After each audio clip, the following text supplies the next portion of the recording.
Ça reviendra à résoudre un peu comme une équation, mais on devra s'assurer, en plus, de bien respecter le sens de notre inéquation, donc pour que l'ensemble solution tienne compte de la région voulue.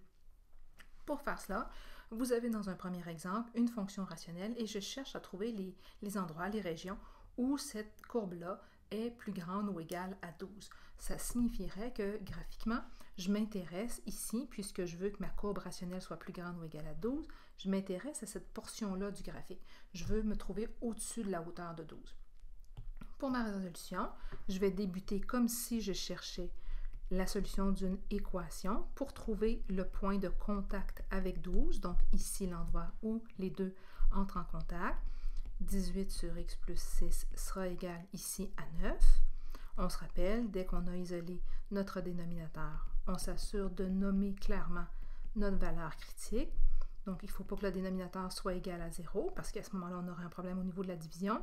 X égale moins 6 sera ma valeur critique. Donc, je poursuis en multipliant de l'autre côté.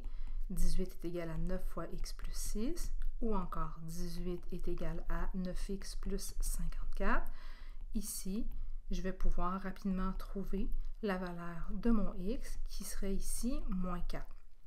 Je vérifie, est-ce que moins 4 est différent de moins 6? Effectivement, c'est le cas. Donc, je sais que ma valeur en tant que telle est la valeur du contact avec la hauteur de 12.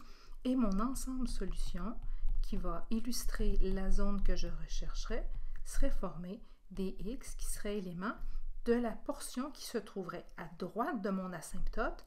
Mais l'asymptote, je n'ai pas le droit d'y toucher, donc je vais prendre ça ouvert. Donc, de moins 6, qui est mon asymptote, jusqu'à moins 4.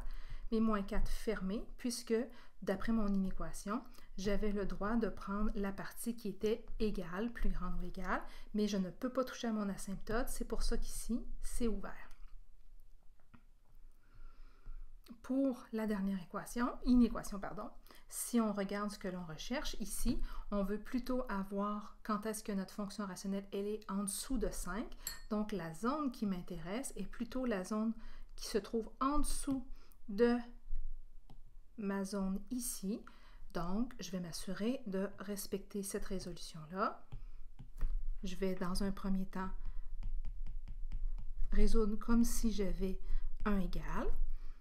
Je m'occupe de ma valeur critique avec mon dénominateur. Il ne faut pas qu'il soit égal à 0. Donc, 3x doit être différent de 4 ou x doit être différent de 4 tiers, qui correspond à l'emplacement de mon asymptote. Je multiplie de l'autre côté. Donc, 5 fois 3x moins 4. 10x plus 1 sera égal à 15x moins 20. Ou encore, 5x sera égal à 21. Donc ici, x serait égal à 21 cinquièmes. On pourrait l'écrire comme ça en fraction ou 4,2 si on préfère.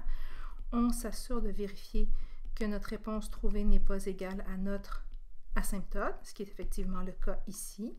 Donc, pour bien parler de l'ensemble solution et de la zone qui est définie par la partie mise en surligné vert, je parlerai de la zone qui va pour les x de moins l'infini jusqu'à l'asymptote, qui se trouve à 4 tiers, mais sans y toucher, et aussi de la zone qui va de mon contact, 4,2, mais sans y toucher.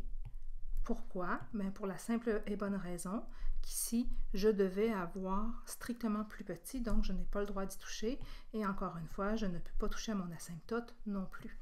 C'est comme ça qu'on résout une inéquation rationnelle.